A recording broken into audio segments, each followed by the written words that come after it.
All right, Okay. there we go. All right. Hello, good evening, Marvin. How are you?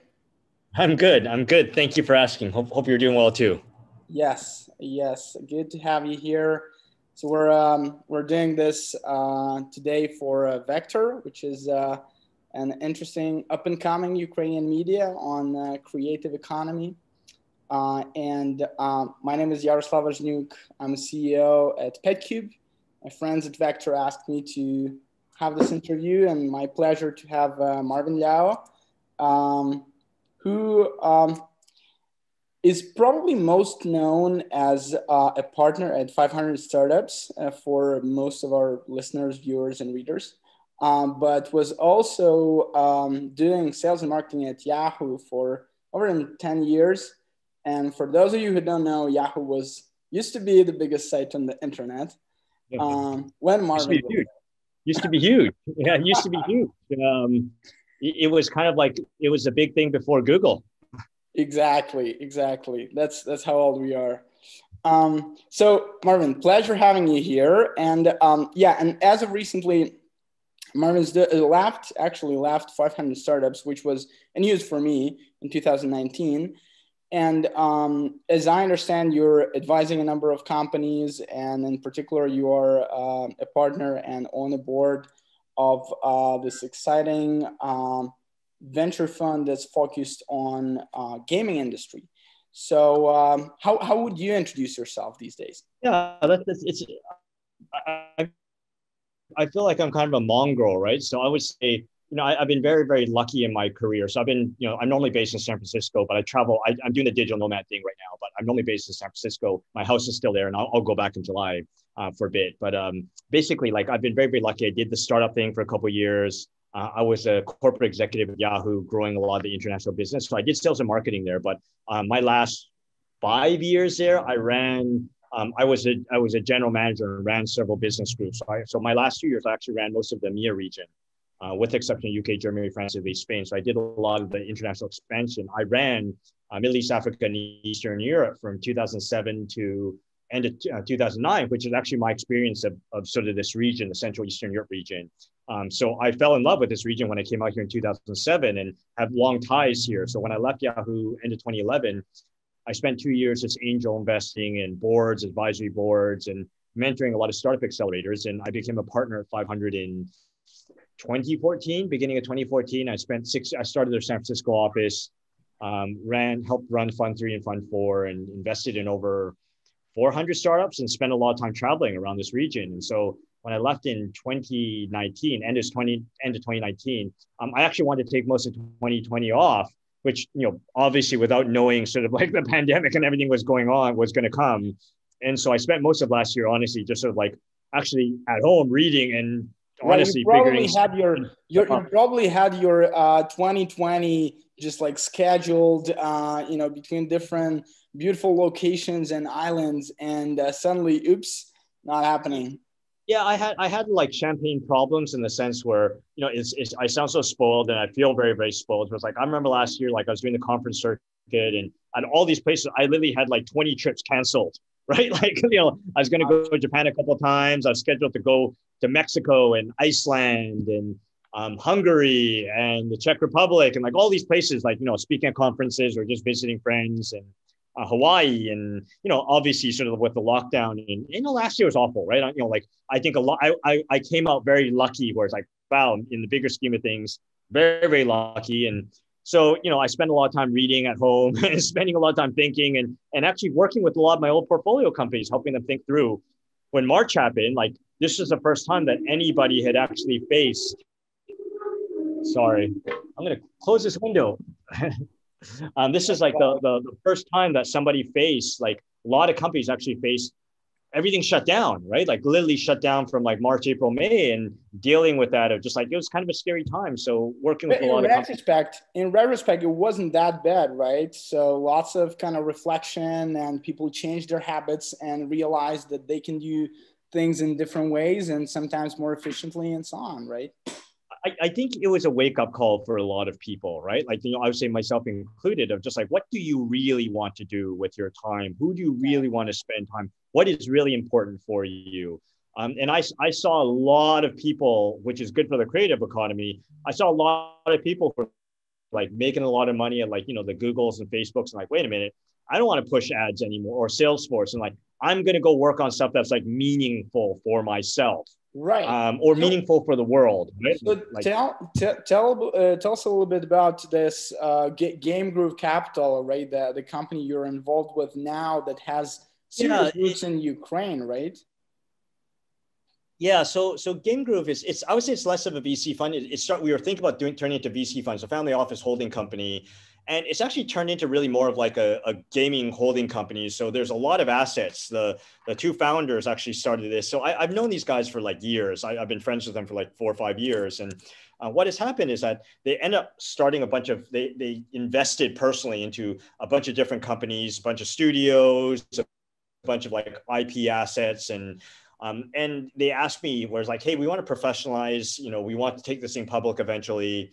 And, you know, we'll look at doing some investments off the balance sheet. We thought about doing a fund and we're like, actually, that's going to be too much work. Like it's better off just sort of, if we're going to do some investments, do it off the balance sheet, but we also have a lot of assets. So it's this really interesting beast where we're operating and we're spinning out, for example, like one of the studios, and we're looking at probably spinning out another one of the entities, which is a SaaS related sort of company.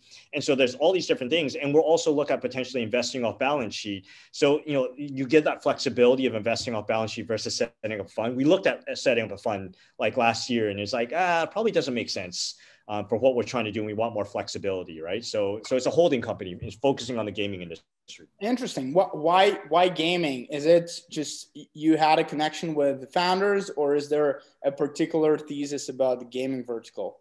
Yeah, it's a great question. You know, I think growing up I was a gamer, and I almost probably spent more time playing video games and homework and stuff. So that may not have been a good thing.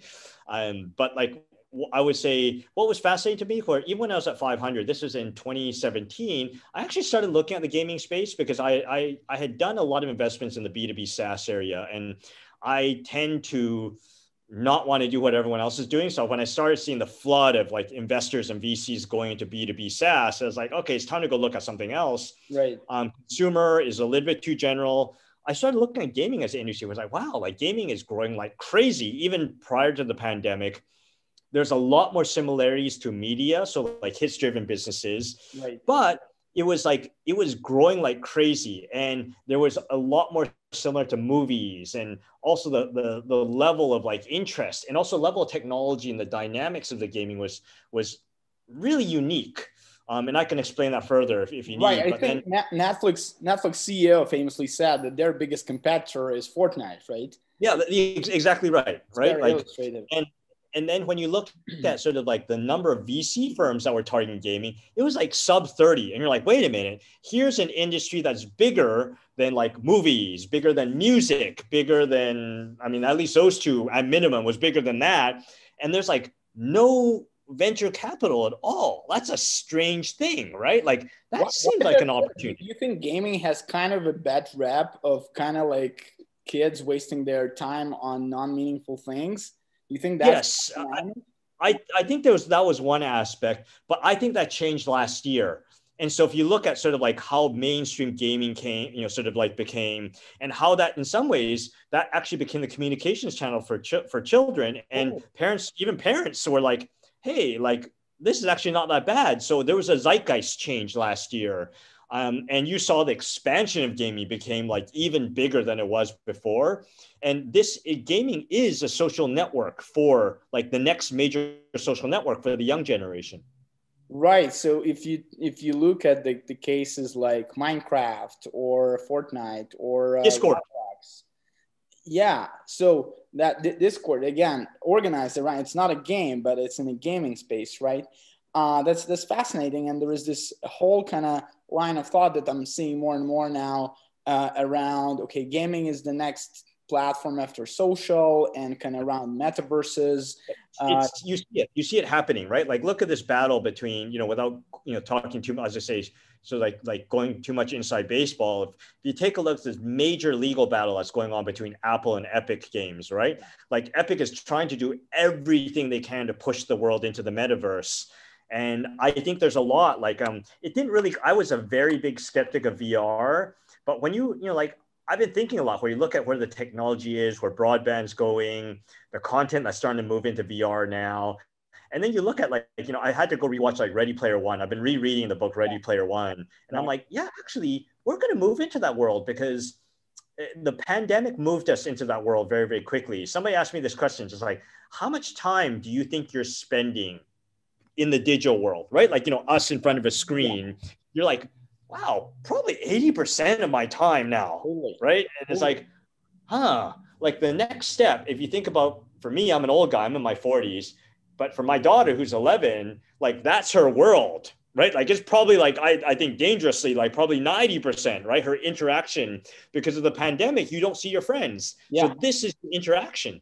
Yeah, there's no more like real world and like virtual world. Like it doesn't feel right to call the non-digital world real, because digital world is also real, right?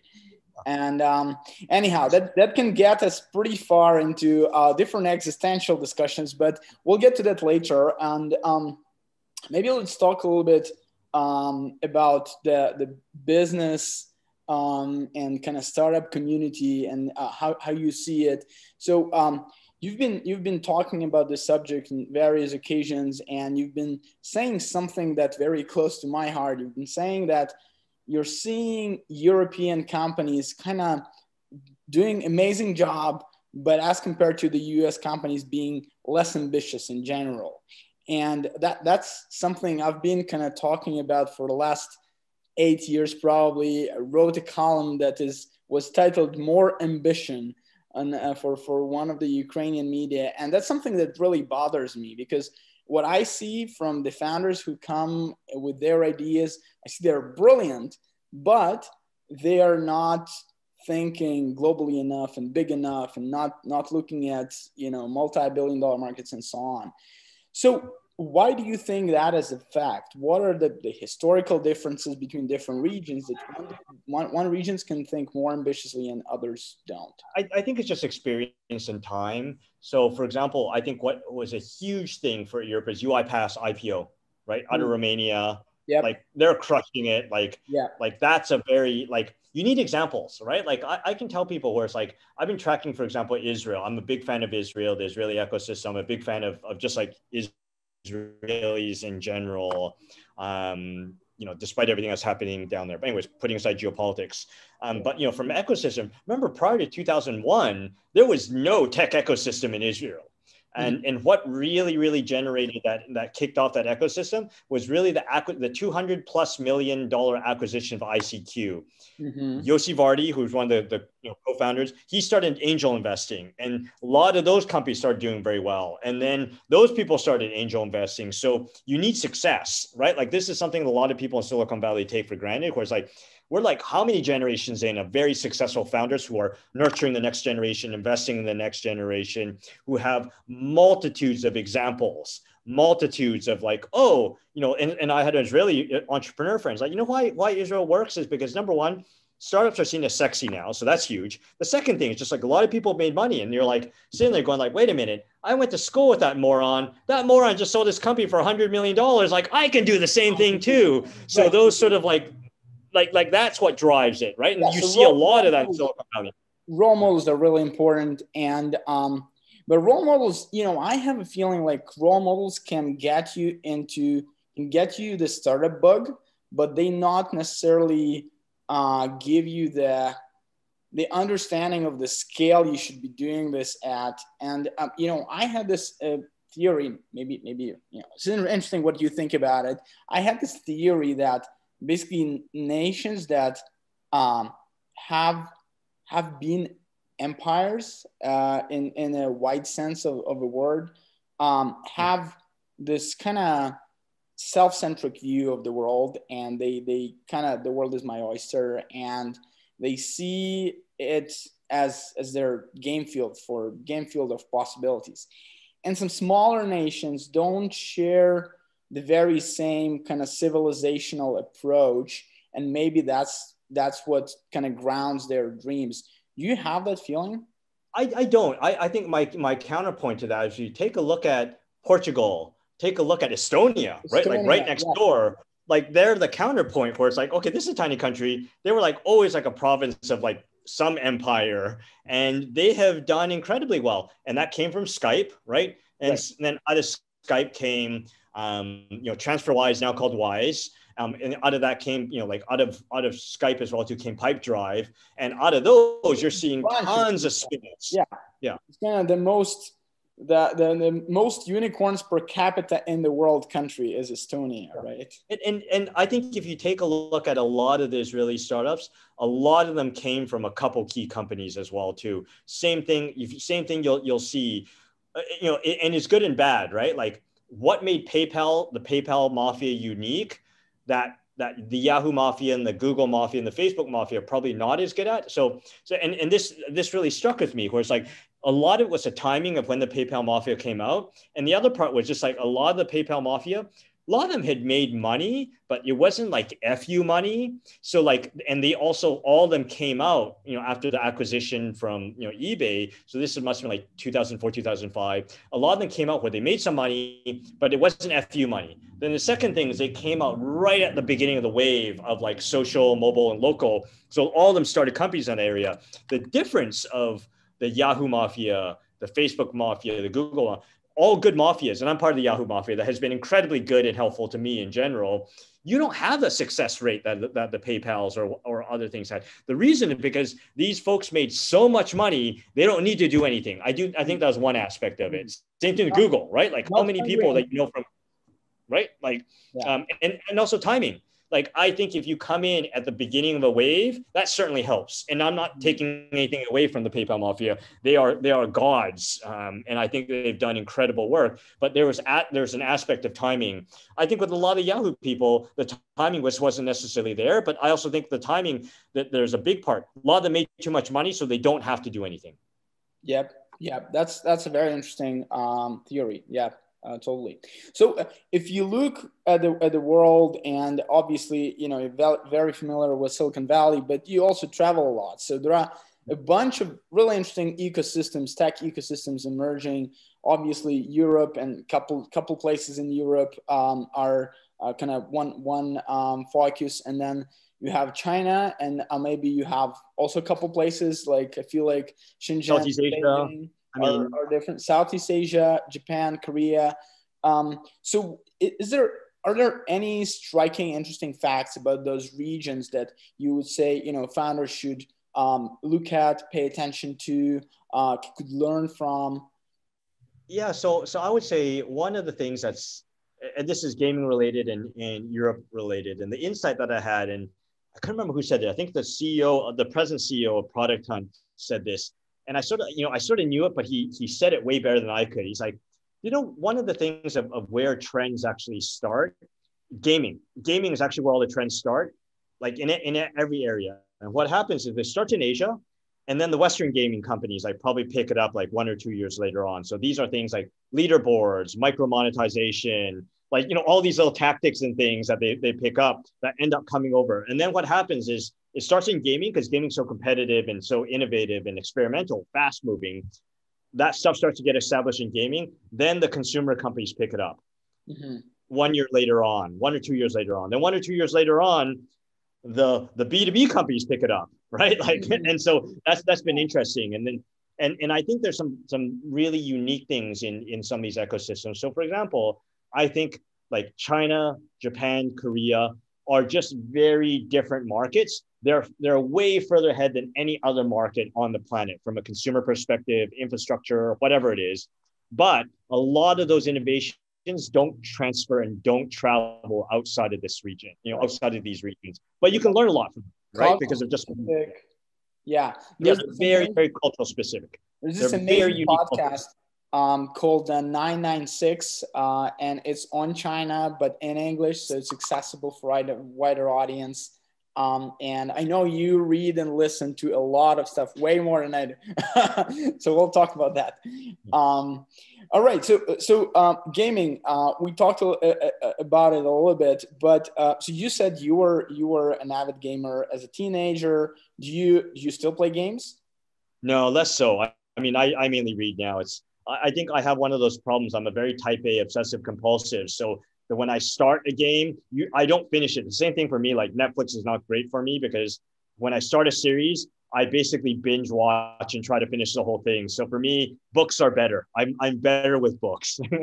So you're finishing books as well, I guess, right? Not no Yeah. books that you don't finish. I try to. I've learned for me, I read all the time. And the way that it works is I read until I get bored. And I'm actually not afraid. Like I've trained myself now over the last like 2 years to like not feel bad for not finishing a book. Sometimes you're just not into it. Right. So just like, and sometimes I'll come back to it 6 months from now. Sometimes I'll come back to it like a month from now Totally. when you're into it, and I'll finish it. And so just like, I never feel bad about not finishing a book because you got to be into it. Yeah, no, I'm with you. I'm with you. If our listeners are feeling bad about not finishing the books, don't feel so. Yeah, don't feel bad. You'll actually end up reading more by not finishing books, right? As long as you have like a reading habit, read when you feel like it, and read about stuff that you feel like learning about, right? Until you get bored, and then you stop. Like don't make it painful, right? Like education and learning should be fun. Totally. So on your blog, you basically you self-identify as tsundoku, which is a new word I learned, which is a Japanese word standing for a habit of acquiring reading materials and letting them pile up without actually reading them. Oh, it's so bad. It's like look, my take is like everyone's allowed like one sin, right? I'm just like, okay, it's not drugs, right? It's not alcohol. Like if I'm going to have one sin, it's going to be books. Right? Like it's like that's a neutral sin. So I guess that's books. That's probably some publications. You use something like Pocket or what? Yeah, I try to track as many newsletters, and I have a lot of newsletters. I've signed up and I've spent a lot of money on newsletters. I think some of this, from a content perspective, there's so much great content now in niches that I didn't even think could exist. So there's so much information now, and boy, how lucky are we to be in this time? Right. To be in this time, especially if you enjoy learning. Like I'm like, man, if you don't enjoy learning, like this must suck. But just like it's an incredible time for all of us. I think the opportunities, and this is going to education. I have an 11-year-old, and I think about education where it's like, I remember, shouldn't learning be about fun, right? And chasing sort of like stuff that you're curious about. And now where I don't feel like for learning, where it's like, I think it should be okay. Kids can use like calculators. I think it's okay for kids to go like, in the old days, you have to memorize stuff. The new days now, you have to know where to find the information, right? I think that's a very different. So it's almost like this inflection now. But if you know where to find the information, you can make stuff happen. And I think that's what's great about the world that we're in right now. Totally, I agree. But also, it's kind of good to have both because based on just because the way of how our brains work, it's sometimes very handy to have something, in your RAM when you're thinking about concepts, and you can combine those concepts quickly without like thinking and Googling and searching for it, right? The brain is the most advanced computer. And so, yes, absolutely, like the reading, and it's always in the back of your head. So this is how this stuff, the great ideas combine, right? Somebody said it's like innovation comes from like ideas having sex, right? Like it is true to some extent. Yeah. That's fascinating. So this is actually one of my favorite subjects that I call informational hygiene, and it's basically about how people decide which information to let in and how to prioritize. And I kind of feel like different information has different like half-life periods, right? Yeah. So you the political news or whatever get old in a day or so. And books can last longer, and some articles are kind of in between. So how do you think about it? There's so much stuff. There are podcasts, there are all these videos, everything. How do you prioritize those things? I mean, a lot of it is, how quickly do I need to go learn something? I also think like I think brands are very, very important. And let me talk about brands, right? It's people, right? So for example, like there are a bunch of podcasts like I always listen to, or who, depending on who they're interviewing, I'll always listen to. Like I will listen to anything with Balaji Srinivasan. Anthony Pompliano is a good friend. I think he's become a very, very good interviewer. I think like there's some subject things I always pay attention to. I try not to pay attention to like short-term politics where possible. I try not to pay attention to entertainment stuff. I try to read older books. So history books, I try to read much more nonfiction versus fiction. And if I read fiction, I prefer to read more like science fiction over fiction, at least for me, right? Like this is just me. I I don't read as many business books anymore. I find most business books usually are better off as like an article. Yeah. Yeah, I feel like that's the same feeling. You know, you read 5 page and you think you read half a book and then you think, okay, you could have just written a 5 page article, but you decided to get a whatever New York Times bestseller page, and that's why you went on to write the book. And yeah, it's kind of that's most business books, and yeah, I would say it's a rare business book where like it's almost like nonfiction, right? Like or it's almost like fiction. Like reading these business books are just like so well written that it pulls you along. And so I value stuff that as I have, in my opinion, as I get older, I value a lot more just like well written books. Right. It reads like fiction, nonfiction books that read like fiction. And I also look for super obscure things, right? Like, I've been reading about like Jan Žižka, right? Who started like the Hussite revolution in the Czech, what now is the Czech and Slovak Republic. Was fascinating. I'm like, nobody knows about this guy, but he was a military revolutionary. It's just fascinating, like fought off empires, and, reading about just obscure people and obscure things that you just kind of expands your mind, right? And I love learning about things that people don't think about. Some kind of intrinsic value in new things, like newness is kind of a characteristic of a piece of information, and it's something that really excites your brain and expands your understanding of the world. So reading about obscure things, I'm a big fan of that. So there is this. Yeah, go on. Yeah, I really got into pirates, like about 3-4 weeks ago. I read like everything about pirates, and particularly in the Caribbean. You're like, wow, like, we forgot about like how, that we think about like, no offense to Spanish, like it's like a weakling country, but like it used to be like the biggest and most powerful empire for like 200 years. Right. And it's just stuff that you're like, oh, and the pirates were think about, it's like sort of when we, we're in the startup world where it's like big company incumbent, and they have these pirates who are just like revolutionary about like how they were just like carrying these like, like this big empire.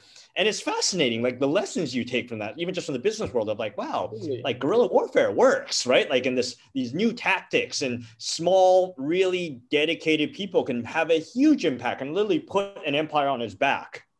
Totally. Rise and Fall of Roman Empire, another fascinating book. Yeah, awesome book. I mean, anything about the Roman Empire is fascinating, or the Byzantine Empire, which people didn't know it lasted for a very long time, would arguably what kind of kept Western civilization alive. On that topic, one of my favorite games is Civilization, which is awesome.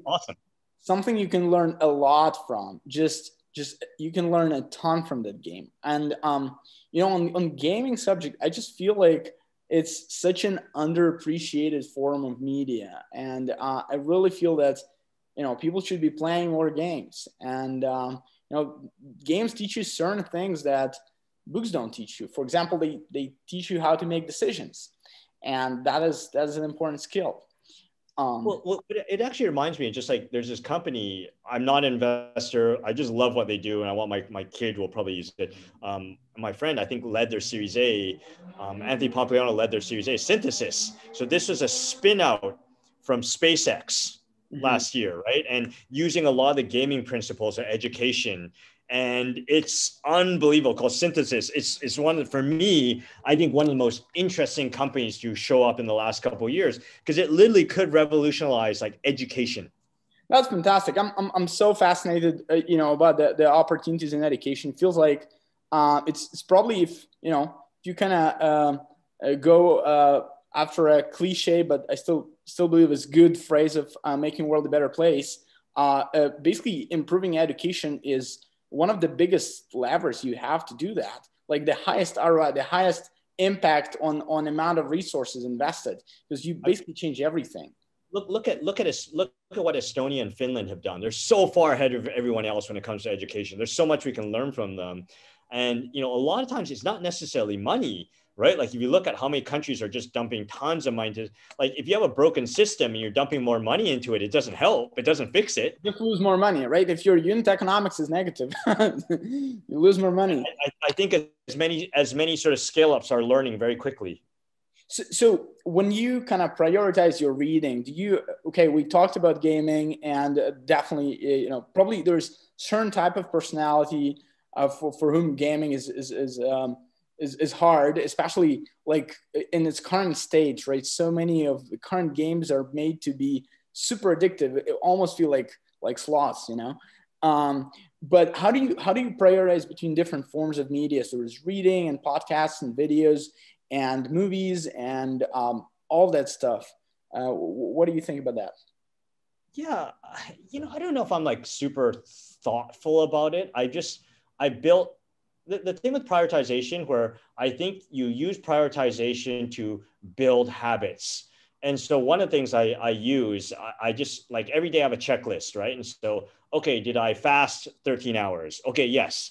Did I read, like, did I do some self-education to some extent, right? Like, did I read for like an hour or listen to some podcast? And for me, it's like, the Jerry Seinfeld thing. Somebody asked him, it's like, how do you be like a really good comedian? He's like, don't break the chain. He's like, what does that mean? So he's like, what you do is you get like you literally go and get like a calendar.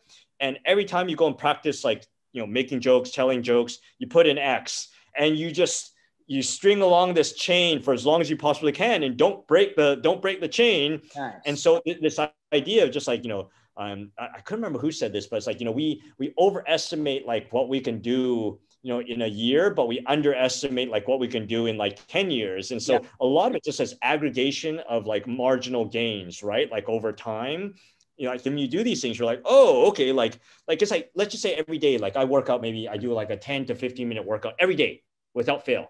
And like when you first do it, you're like, I don't see anything. Now I'm like about one year in, I'm like, oh, okay. Like stuff is starting to, like, you just feels better, right? So this stuff just the compounding interest. Yeah. Correct. Compounding interest. Same thing with like investing, like that's compounding. And so for me, where it's like, look, as long as I'm like spending like an hour reading or listening to sort of some good podcast or something, and I aggregate, and I usually do more than that, but as long as I'm doing like bare minimum, I'm doing that aggregates to a tremendous amount of knowledge. Totally. And there is lots of publications online with your recommendations on reading and listening and so on. So we won't go into that. But there's this question that I discovered recently, and I just started asking people on one single question, and turned out to be pretty fun. And the question is, what is kind of the most surprising, interesting, fun thing you discovered over the last year or couple years? Wow. Boy, that's a good question. The most fun and interesting thing, huh? Archery. I took it many, many years ago, and I rediscovered it last year because we couldn't leave the house and do stuff. So in the backyard, and I'm like, well, archery isn't fun. And cooking. Archery, like in shooting from a bow and bow and arrow. That was pretty fun. And the other thing I'm actually really, really enjoying is writing. I took an online writing class last year, and it's called Rite of Passage. I recommend to anybody and everybody. It was really a great class, and really, I'm not going to say change my life, but really changed some of my thinking, and got me in the habit of like writing and thinking about sort of like how to write using Lego blocks and good note taking and stuff. And I've been religiously doing that. I write. You have a blog. It's marvinliao.com or a Medium. Yeah. Or hardfork.substack.com. So I have a newsletter. So it's all the same thing, but it's like, I promised myself, I said, after I took that class, I'm like, okay, you know what? Like, I don't care if nobody reads this, but like writing, the process of writing is painful sometimes because you're trying to get this stuff on paper, but it really crystallizes your thinking about ideas, about things, where you have this idea, you start writing, I'm like, yeah, okay, that makes like no sense at all, right? Like, or you're like, start writing and you really get into it, where it's like, no, your ideas start to flow and you're like, oh, like then your ideas just become so much more crisper. And so for me, people ask like, why are you writing? Like, are you going to use this to go make money? Whatever. Like, no, I'm not using it to make money. Like, I literally don't know. Like, I don't have that many like followers. For me, it's just like, it's to crystallize my thinking. And I promise myself, I am going to post something 3 times a week for 2 years. Even if nobody reads this, like that's my body of work. And that every week when I do this, it just helps me crystallize my thinking. And that's a value. It's almost therapy. It's like therapy. On that topic, actually, an interesting thing I discovered is there's this website called opensyllabi.com or something like that. And they basically gather data from all the top universities of the Western world, and they rank, the books on how often they appear on syllabus. And I was fascinated by the number 1 book there on that list. I would guess there would be something in philosophy or maybe economics or something like that. No, the book is actually on writing. And that book is called The Elements of Style and was written about a century. Strunk and White. Yeah, Strunk and White, right? Like, yes. Yeah, the Strunk and White Elements of Style. Yeah, I had a professor tell me to read that. That was actually helpful for my writing. That was a good one. For any language, actually. It's not like it's in English and about English, but it's for any language, and it's pretty short. It's not one of those books that could be fit into a 5-page article. It has very good kind of information density ratio, so to say. Yeah, great book. Yeah, I remember that's classic book. I mean, that's also less than it. Just like the longer the book has been around, that is still read very frequently, it's probably a good book. Yeah, and that is the most recommended book in all the curriculums. So yeah, that's writing is an underappreciated topic for sure. So you spoke about on a tangent about kind of I'm not writing for money or whatever. Do you kind of, when you think about your life, is there a single kind of optimization function? What do you optimize for? Is it joy, happiness, I don't know, ideas, knowledge? Is there something like that? Yeah, I think it's like learning. I think fulfilling my curiosity. I think it's a combination of, okay, what drives you? Like, why should you get up, right? Like, and for me, it's like learning. Like, I'm just curious about a lot of things, and like I have way more books than I can. Oh, and there's a reason for that. It's not because like for the sake of having the book. It's actually like I'm legitimately like interested in that topic. It's just for me finding the time. Or sometimes your mood changes, right? Where it's like one day you're like, I'm really into like guerrilla warfare and like, Lawrence of Arabia and that stuff. And then they're like, okay, I'm done with that. And I'm into explorers, right? So I got into this phase of like really, really into like the colonization of like Africa, right? Like, that was fascinating. And I kind of finished that. I'm like, okay, I'm good now. Read a bunch of books. And then, then I got into really like my science fiction fix. So I kind of chased my curiosity. But the other thing I do, like partly writing, partly why I do a lot of speaking still and do a lot of mentoring and stuff is really impact, right? Like I think that I hope, at the end of the day, the legacy you leave, right? It's like the legacy you leave ultimately is, your family. That's important, right? So my legacy, ultimately the world is my daughter, and I'm very, very proud of her. She's great. But then the other part is just like, okay, the other people that you help, right? And like I said, you've asked some of my companies, like I have a large portfolio. I would say maybe 10, 15% really hate my guts because I'm really tough on them. And I just like, I do that not because I want to be an asshole, but I do that because I really care and I want you to be good, but whatever. But the goal for all this stuff is like, at the end of the day, I want to be helpful to people, and I want somebody to sort of look back. It's not an ego thing, but just like, okay, this person like was very, very helpful for me at that time, right? Because, for me, it's partly, that brings me joy, right? Trying to help people. But the second part is like, wow, like so many people helped me to get to where I am right now, like tons of people that didn't need to do it. And the old values of Silicon Valley, which have slowly disappeared over the last couple of years, but that still sort of exists, is this pay it forward mentality, right? I really hate, for me, the thing I hate the most is when relationships should not be transactions, right? Like I'm talking to you and I'm like, what am I going to get out of you? Like, what's the ROI? And I've never understood people who thought like that, right? Where I'm like, look, those are, the salespeople who come to you at a conference and like start pitching you right away. And you're like, dude, it's like, it's so like, come on, man. Like, just like, chill out, dude. Like, get to know me a little bit more. Like, I don't know. For me, where it's just like, look, it's about building relationships. That's super important. I've been so charmed and lucky with sort of the friendships I've had and the people I've met, the people who helped me, my mentors, and you know, to sort of pay it forward a little bit in a small way for me, it brings me incredible. I really, really enjoy that, right? The impact piece. So curiosity, selfishly, and the impact piece, I think is important for me personally. Right. So you mentioned at some point that it's not so much for the ego, but could ego be good? Like, isn't that something that kind of drives us? Like, we get pleasure from fulfilling our curiosity. We get pleasure from bringing joy and happiness to other people, or making the world a better place, or whatever it is for different people. Isn't that driven by some sort of thing that can be called ego? Isn't that healthy? To some extent, that becomes your identity, right? Of just like, I'm this type of person, I do this. That can be dangerous too, right? So, I think everything's everything has to be balanced in some way, right? So, you think too much on the help other people, and then you end up becoming martyr. That's not good, right? Because then then you start becoming resentful.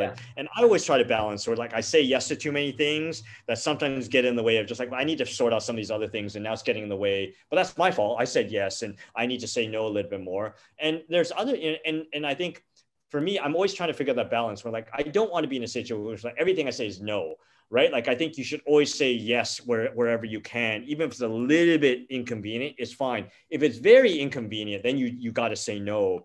And so I'm still wrestling with that now, right? Especially now when I have a lot more free time, and just like, I'll say yes. And just like a lot of times these yeses all turn into sort of like this big bundle of sort of obligations that sometimes you end up being resentful. That's not their fault, it's your fault. And so how do you sort of like balance that, right? But I do think ego is really important.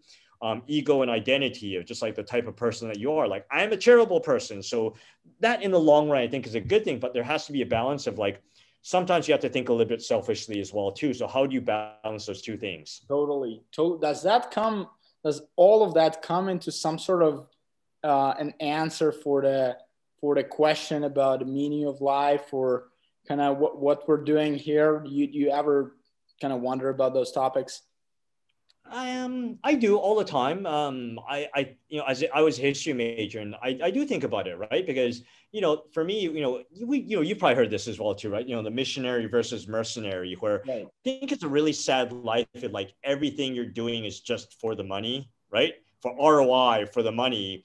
Sometimes the best ROI is not always clear, right? When I look back at my career, like the stuff I thought I was doing directly for ROI never ever works out. And the stuff where just like you kind of fell into it and just like, wow, like this is the best thing ever. And the ROI was just really surprising. I would say was very surprising. That tended to be sort of, or these little small things like give you incredible joy. I think you're trying to figure out those things, right? And I do think it's like, you're always trying to figure out, your place in the world, and your place in the world, what makes you happy, and hopefully that there's some overlap, right? And so I think we're all trying to figure that out. As an introvert, this is why I like reading. I do get joy and pleasure from speaking to people, but not all the time.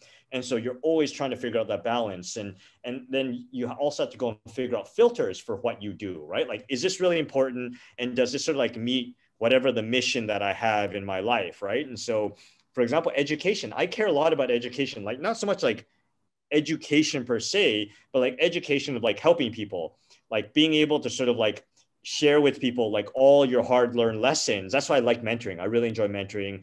That's why I really enjoyed investing. That's why I still mentor, right? Like I still talk to a lot of my old portfolio companies still. That's why if I get referenced, like that's why I always like, I sit on several ICs and advisory boards of different VC funds across the globe, because I want to be helpful. I'm like, I've learned all these things the hard way, and I actually want to make sure you don't make those same mistakes, right? And so I find that brings me sort of like, I really, really enjoy that. Yeah, I just feel it so much. It's kind of, I feel like many entrepreneurs have this common feeling of kind of giving back, and really, some of us went through certain painful experiences in building our companies and so on, and we just really don't want other human beings to step into the same trap without a good reason. So I just feel it so much. Yeah, I mean that's what makes a startup, startup ecosystem, at least emerging startup, even Silicon Valley, like very unique. Of just like it's I think people who think about startups from a scarcity perspective, I don't think these people do well, right? Like people who are like ex-bankers, they have to unlearn a lot of like their win-lose, Yeah. like it's sort of like win-lose mentality, like zero-sum mentality. I just don't think that works very well, right? Like I think it's like, look, you help other people, like you're very, very open what you do. Like it's this idea of just like stealth, like stealth. It's like, why be stealth? Like people give you feedback, and even competitors, where it's like at the end of the day, most companies that start off as competitors end up pivoting into very different things. Yeah.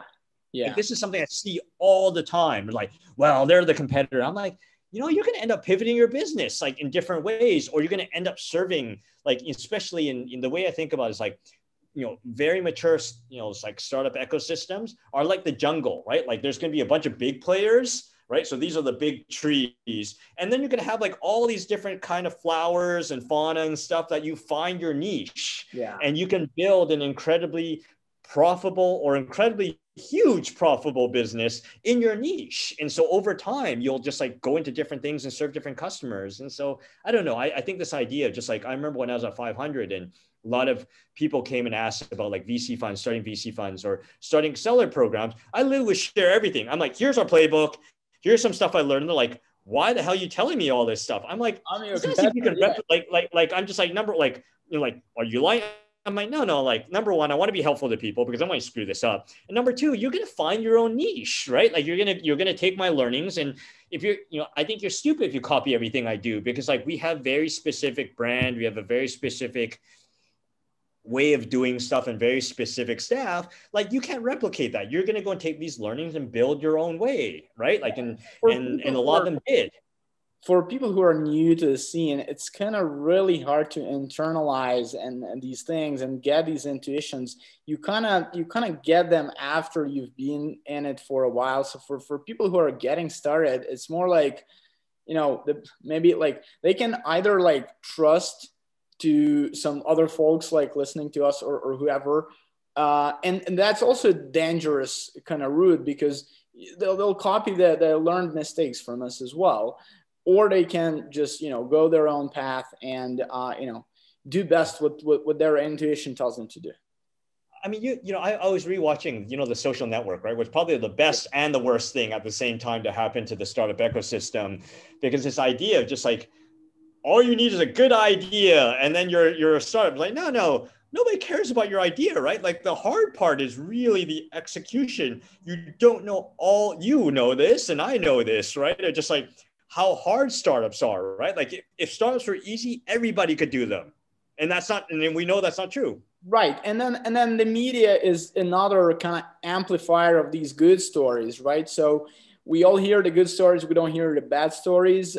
Which they're like about 10,000 for every success story. There's about 10,000 of like the ones that didn't even come remotely close. And then even those that are perceived as success stories actually often turn out not to be success stories because, the big rounds are being celebrated and then these companies go bankrupt in a year or two.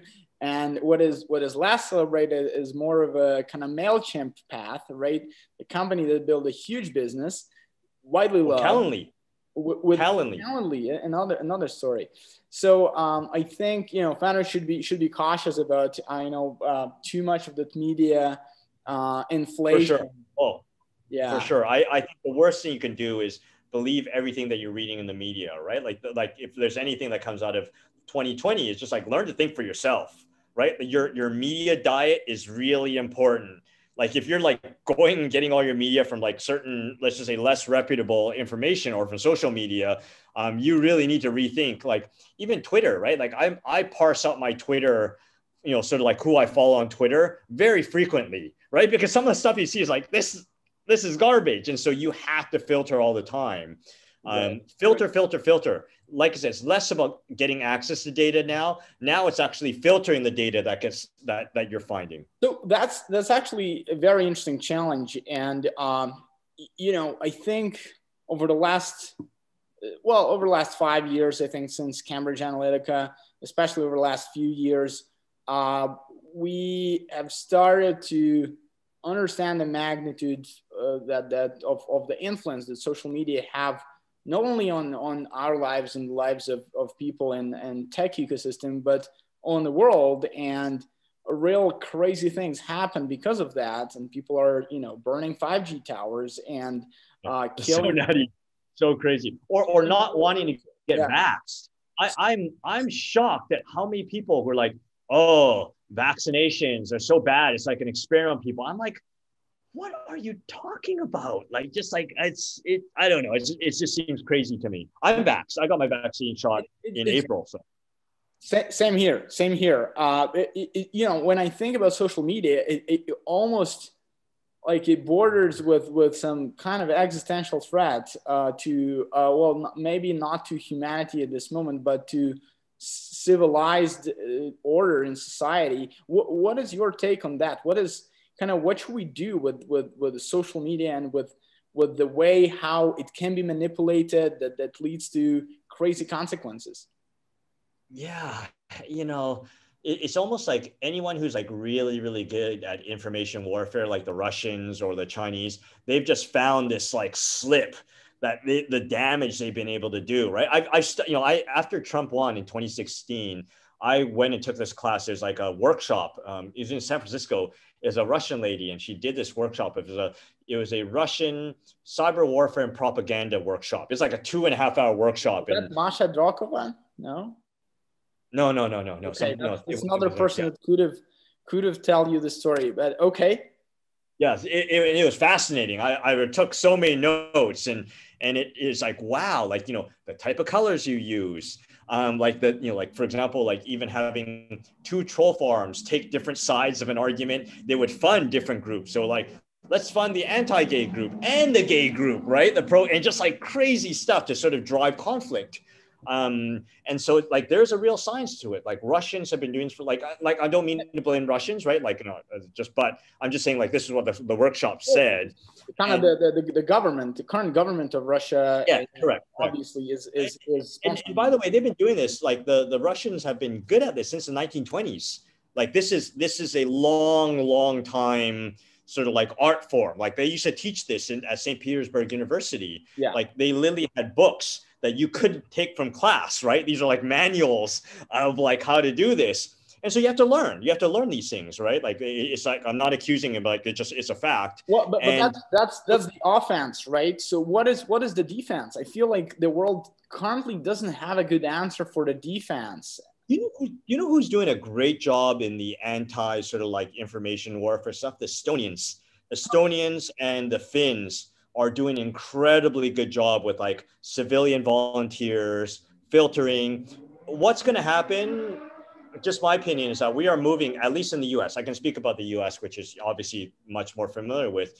I think Facebook is going to be regulated. I think Twitter is going to be regulated. You're going to see major antitrust against Google and Facebook and all these players, Amazon too. That's coming in the next like 5 years, if not sooner. Mm-hmm. No, it's going to be regulated like a utility. Totally. But yeah, just like so many of these things are so hard to regulate, right? It just needs some new kind of approaches, and I'm not sure they're there. In 2014, when Russia annexed Crimea, and there was big spike in informational operations in Ukraine. There was this group created called Stop Fake, and they were kind of on the forefront. And in a way, I kind of came up with this term that Ukraine is kind of the eastern frontier of the Western civilization. For sure, absolutely the case. Like I would say, it's sort of like Estonia, like the Baltic region, Finland to some extent, and for sure, like you guys are taking the brunt of all the cyber warfare stuff that's being that has made it to the US was tested here, right? Yeah, like shutting down. Actually, those folks from Stop Fake, I think it was an NGO, they got invited to the US, and they were, traveling to Washington, D.C. and, giving speeches and sharing their case studies and so on. But I still feel like then it wasn't taken seriously enough. And even now, even after the Capitoli incident, it wasn't taken seriously enough. I'm not sure. I hope we'll see something in the next couple years. But for me, it feels like a threat to democracy, and I kind of don't see a good answer, right? It's like the answer is we're gonna regulate and we're gonna try to do something, but I wouldn't say there is a silver bullet for now. We're in the startup world. There's never a hack and there's never a silver bullet. It's always a bunch of things, right? Like, when you look at trace of the death of a company, it's never one thing. It's usually like 7 or 8 things, right? Or you look at the success of a company, it's never one thing that they do. It's like 5, 6, 7, 8 things that they do. And this will be no different, especially like big lumbering government bureaucracies.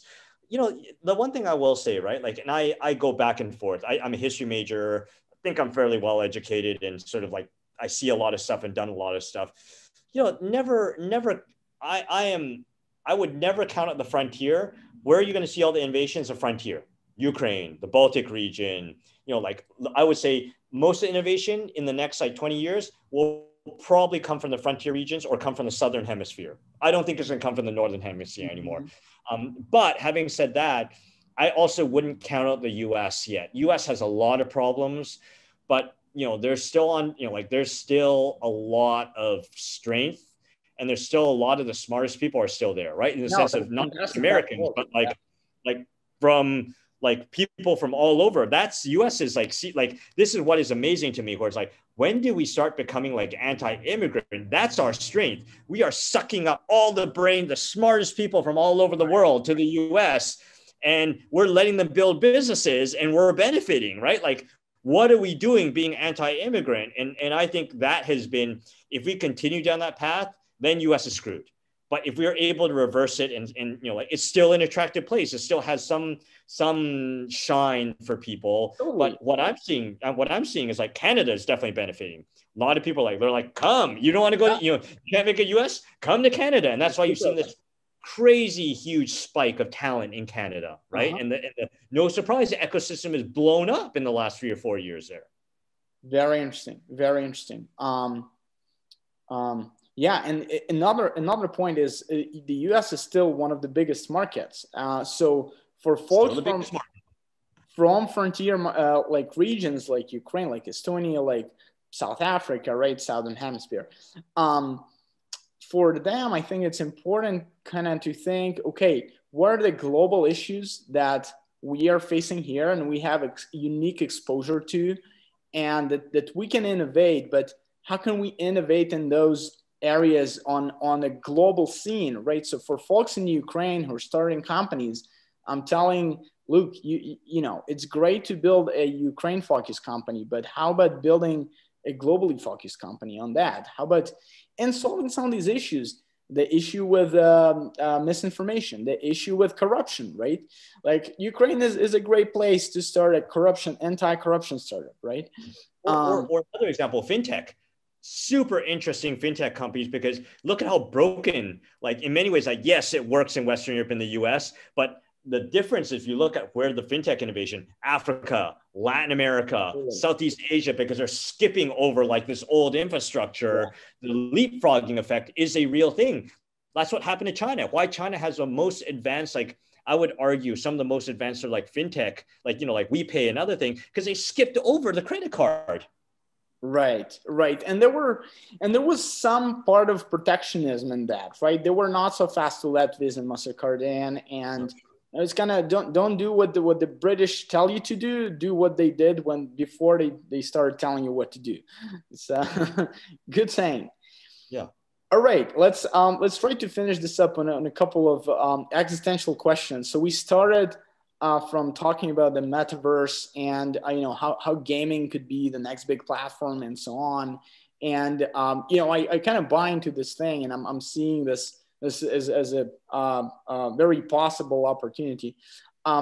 What do you think about this kind of crazy hypothesis that's been gaining more and more traction? The simulation hypothesis or the simulation argument. Do you think there is any chance that the reality we're living in is a simulation?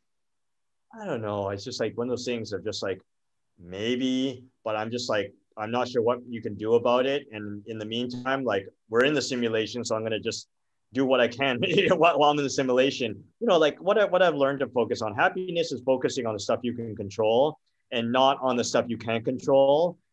So for me, it's just like I look at what my locus of control is, and I'm like, I don't have any control over that. Why do I bother thinking about it?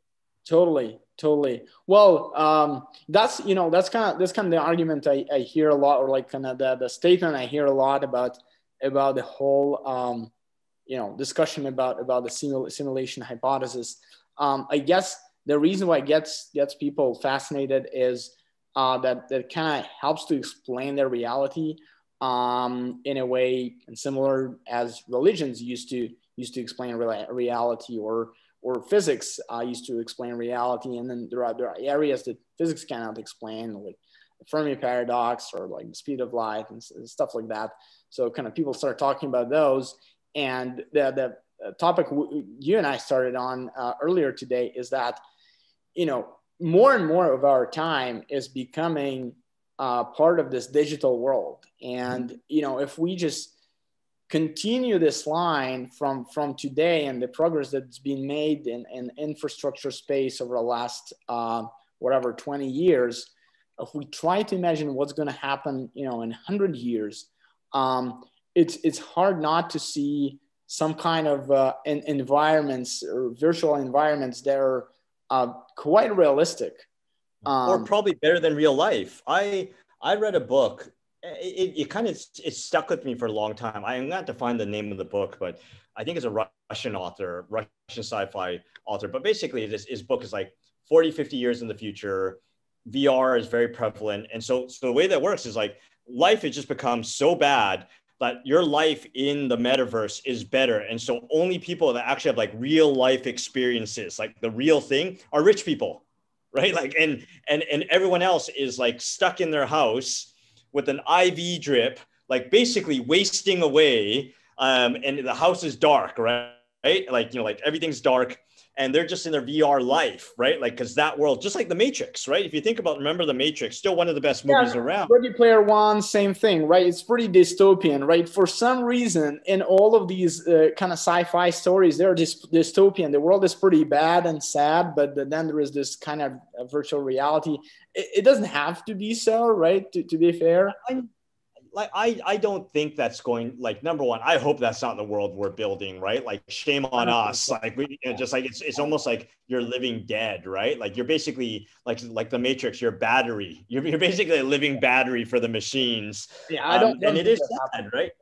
Yeah. Like I just like, what an awful thing to happen. The idea, the whole goal of what we hope that we get to is people don't like it, but it's like it's Star Trek, right? Like it's like that world of just like, that's exciting. Yeah, that's exciting. Like I really hope we get to Star Trek world. But what people don't understand with Star Trek is, remember, if you and like I said, I'm a sci-fi guy. Like it took like World War III for them to rebuild society to get there, right? It wasn't sort of like there's one unending sort of like story to get to utopia. Like they actually bombed themselves and then they had to restart it with the help of the Vulcans, right? And reshaped human societies. Like, okay, we're not doing that again. That's a pretty sad story. It's like cautionary tale. Yeah, don't do that. Yeah. So it's almost like people almost have to learn the hard way, right? When I think about, I wrote this article about like why founders don't take good advice.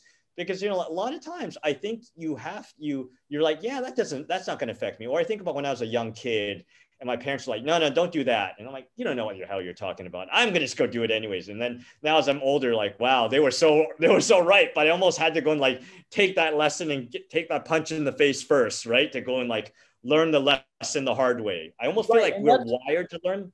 Yeah, that's kind of how we are wired biologically, right? Those, the kids always have to have this conflict with their parents, and that's in our nature, and that's how probably nature wants us to be. That's how we evolved, right?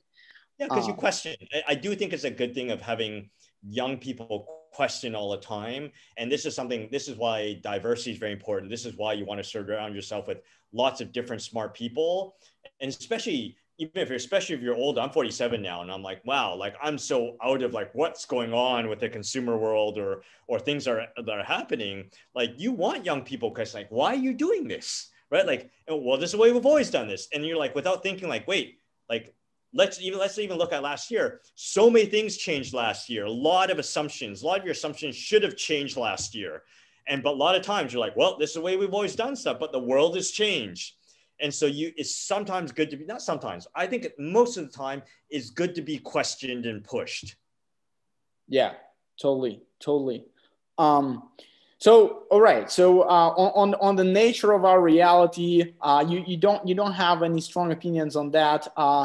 Do you kind of follow the whole, physics and, cosmology and those kind of areas? Is that something that kind of interests you? You wonder? Really? Yeah, I'm probably more on the artsy side. So Yeah. I like human psychology, social psychology, history. Science fiction is probably the furthest I'll get on that side, but I try to concentrate on the here and now. Yeah, no, totally makes sense. You also, have you thought of? I know you've done some kind of biohacking experiments, right? So what do you think of the nature of consciousness or intelligence? Do you think we'll ever be able to simulate the consciousness or intelligence? Or what was your take on that? Yeah, I think we're getting there. I think it's when I look at everything that's happening in the sort of like the brain science area, like the developments just in the last 2 or 3 years is unbelievable, right? Like, and I do think, like, as we sort of like, someone had this joke, right? So I wonder what's going to kill regular humans first, right? Is it going to be like bioengineered humans, like biotech, right? And bioengineered humans, or is it going to be AI? Like, and it's like, it was a joke, but I thought about that where like, wow, like the reality that the way that we're wired right now as humans are, we're very much like, we have a major risk of it becoming obsolete, like in 5 to 10 years from now, right? Like, going back to sort of the Star Trek thing, you remember Khan, The Wrath of Khan, that movie? Yeah. Like that was like that. These were bioengineered humans, 10 times smarter than regular humans, 5 times stronger than humans, where it's like, wow, like they probably should be ruling us, right? Like they're kind of like the new gods. And if you think about what technology is about expanding, it's transhumanism, right? Like technology is really transhumanism, hopefully making us better, making us smarter. We already all are cyborgs. We're carrying smartphones, and we're constantly connected, and that's part of your body. When you forget a smartphone, you like feel like where's my limb, whatever. Well, and I think that there could be a time when that's going to be like, Lily, you wake, as a baby, like I don't know that's good or bad, but like you just have a chip. You're just basically chipped when you're like a kid, right? Who knows? That may not be a bad thing. That may not be a bad thing, but like there's it is interesting though when you look at science fiction, right? When you look at science fiction in the West, it's very dystopian. But if you look at science fiction in Asia, like particularly in China, it's actually very positive. Huh. And so I think we need, like, this is one of those things where like I worry a lot, where if you look at science fiction up until the 60s, maybe even the 70s, was very optimistic. Yeah. And then something happened in the 60s and like late 60s and 70s, maybe the Vietnam War, I don't know, the riots and civil rights and things. Maybe something happened where started technology became like bad, right? Like, and so I think a lot about that, where it's like, look at us when we think about like robotics. Like in Japan, robotics is like, oh, these cute robots and everything's like wonderful. Astro Boy, and robots, when we think robots, like it's freaking Terminator, right? Like Terminator is like killing human beings and wiping them out. I don't know if that's a good thing. I still think, at the end of the day, technology is a neutral thing. It can do great good and do great bad, right? But I don't know why somewhere along the lines, the last like 20, 30 years, maybe longer, maybe the last 40 years, it's become really dark. Like everything about technology, all the novels, all the popular stuff is like very dystopian. I don't think that's a great thing for us. Yeah, no, I totally agree. I think that's kind of dangerous path. But I felt like maybe in the last 5 years it's getting better. And it's kind of, from some of the Hollywood titles and yeah, I don't know. Yeah, Westworld is pretty dystopian. I mean, if you look at most of the science fiction now, most of it's pretty dystopian, right? Yeah. Like Black Mirror, like, oh, just, I can't watch Black Mirror. I really cannot watch it. And it's horrible. But I think part of that is also kind of the property of how media works in our days. And that's also a reason why disinformation always spreads faster than the truth, right? Because that's kind of the space of all possible stories, and the stories that trigger people is much bigger. Even in Game of Thrones, right? Why there is so much cruelty and other stuff, because those are triggers for people.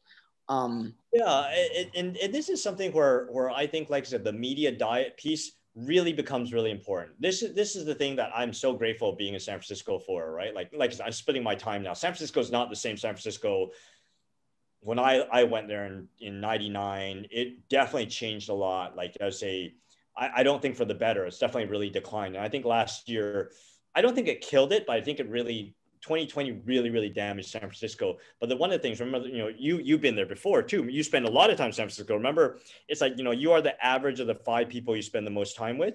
You also are the average of all the stuff that you read, right? So that's, one of the reasons I don't read that much TechCrunch anymore, because of just like, wait, the values, like, yeah, I read it every once in a while, but the values are just like celebrating like big financings, not celebrating companies making money, not celebrating like, just like, it's just gotten, it's moving away from some of the values that I think I really value, right? That's why I prefer things like the information. I think the information is way better than TechCrunch, for example, right? Yep.